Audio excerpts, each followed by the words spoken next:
How do we know the best way to teach students who want flexibility, contact with their peers and teachers, and to use the best in online technologies? How do we support teachers to keep the best of classroom teaching, but to make use of innovations in education? Blended learning, mixing the best aspects of face-to-face and distance teaching approaches, can be that future, but it needs to be designed carefully. The COVID pandemic forced us to move education online quickly. Now we have time to think about what are the best parts of in-person teaching and also online learning. Blended learning doesn't start with technology. It starts with developing organisations and improving staff skills. Leadership, pedagogy and quality assurance must be brought together.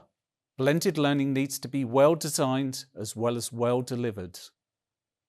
We need to ask ourselves, how can we engage students and make sure they actually learn?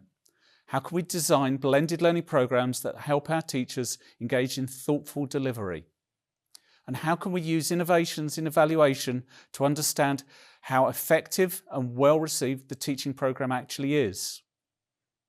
What's important for blended learning is to have examples of educational approaches that have been proven in practice. Education needs to be based on evidence-based pedagogy. A recent report identifies 7 key models as world-leading, and they get you thinking not only about how, but also why you might use a particular approach. Here are some of the questions they suggest you need to think about. First, place and space. Can your learners access the educational campus classrooms easily, or do they mostly work remotely?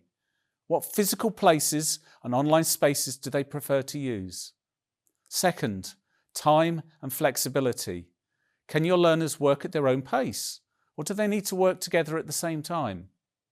And finally, performance and perceptions. Can you track your learners' progress and their satisfaction both online and in person? Think about your context and reflect on what you want to achieve. For example, you might decide you need conversational learning to move your students from passive learners to actively engaged.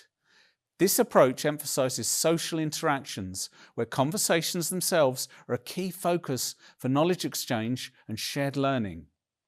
Increasingly, educators are exploring the use of AI tools as conversational partners, and how AI can be used can also be part of your learners' education. How do you scaffold support to help build your learners' confidence, providing lots of structure to help learners get started in taking a more conversational approach to their learning? And as they become more confident, give them more freedom to explore and take away some of the scaffolding. Check how students can self-regulate their learning by using online dashboards. Look at how you can evaluate how successful the course you designed has been, how to achieve quality monitoring and quality improvement of your innovative program. Applying a theory of change model will help you identify what you are trying to achieve and how to design your changes to make effective improvements. Moving from a forced transition to a high-quality transformation requires more than just technology. It requires a mature and systematic approach. This planning will help ready your organisation in taking a strategic and forward-thinking approach to use the best elements of in-person and online teaching and deliver effective blended learning.